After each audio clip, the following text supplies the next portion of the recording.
J'aimerais le vœu que le Cameroun devienne un pays apaisé, que le Cameroun devienne un pays où nos dirigeants comprennent que seul le dialogue peut garantir la paix. Nos dirigeants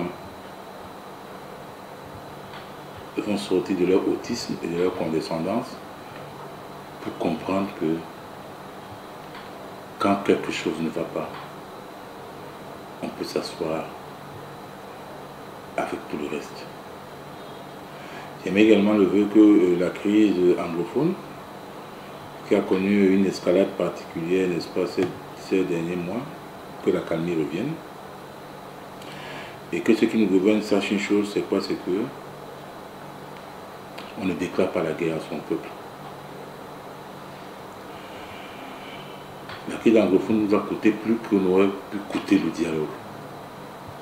Et le SDF, en son temps, avait demandé que pour résoudre la crise, il y ait un dialogue national inclusif sur la forme de l'État et sur les questions de gouvernance politique et économique.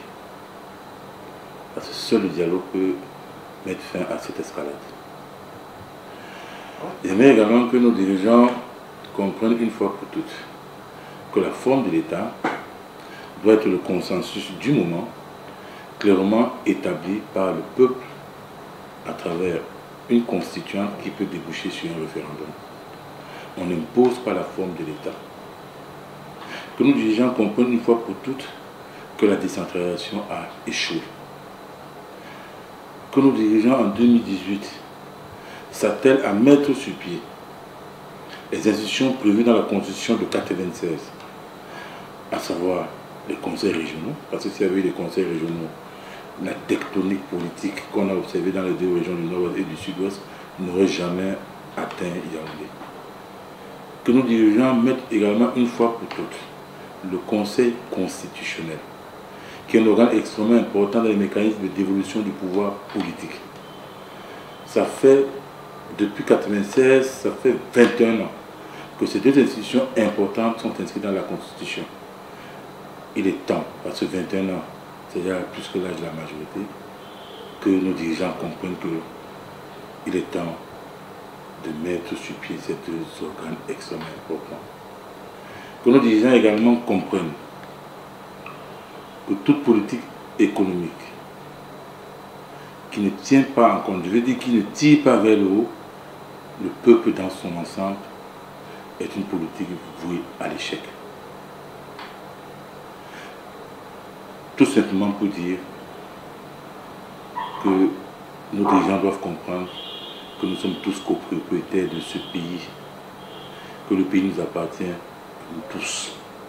J'ai envie de dire, Eric, à ce moment-là, au monde, à la communauté, à mon peuple,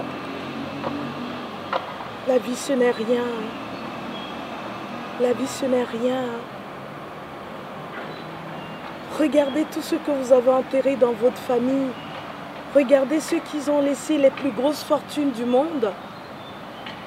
Tout ça n'est que vanité. Remettons-nous en question. J'interpelle les chefs traditionnels Sawa. Je leur demande d'oublier parfois l'ego. Parce qu'ils sont là aujourd'hui parce que d'autres les ont précédés. Pensons à la communauté dont nous servons. Oublions-nous. Soyons au service du peuple. À notre chef, à nous tous alors, celui qui après Dieu est sur le toit du Cameroun. Pour moi, je peux me permettre aussi, en tant que citoyenne de mon pays, de lui dire, Monsieur le Président, avec l'âge que vous aviez, vous êtes un sage chez nous les Sawa. Écoutez votre cœur maintenant et votre propre sagesse.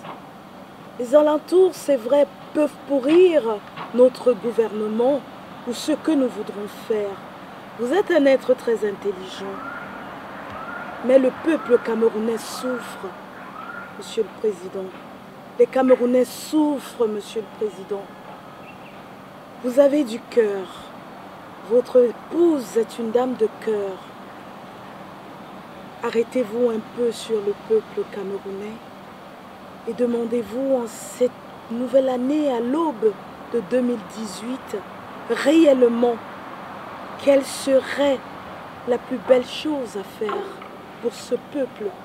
Je le sais, je le pense, que vous aimiez tant, car on ne peut pas être au service de son peuple tant d'années et ne pas aimer ce peuple, ne pas accepter toutes les critiques. Aujourd'hui, chez nous les Sawa, vous êtes ce qu'on appelle un Yumamoto. Un Yumamoto, c'est celui qui sait apporter sa sagesse là où il y a un gouvernement. Vous avez un gouvernement, apportez votre sagesse. Vous pouvez changer les choses, vous pouvez changer la donne encore. Le Cameroun est stable. Donnez de l'amour aux Camerounais. Ils ont besoin de cet amour. Mais vous savez, nous sommes des êtres humains.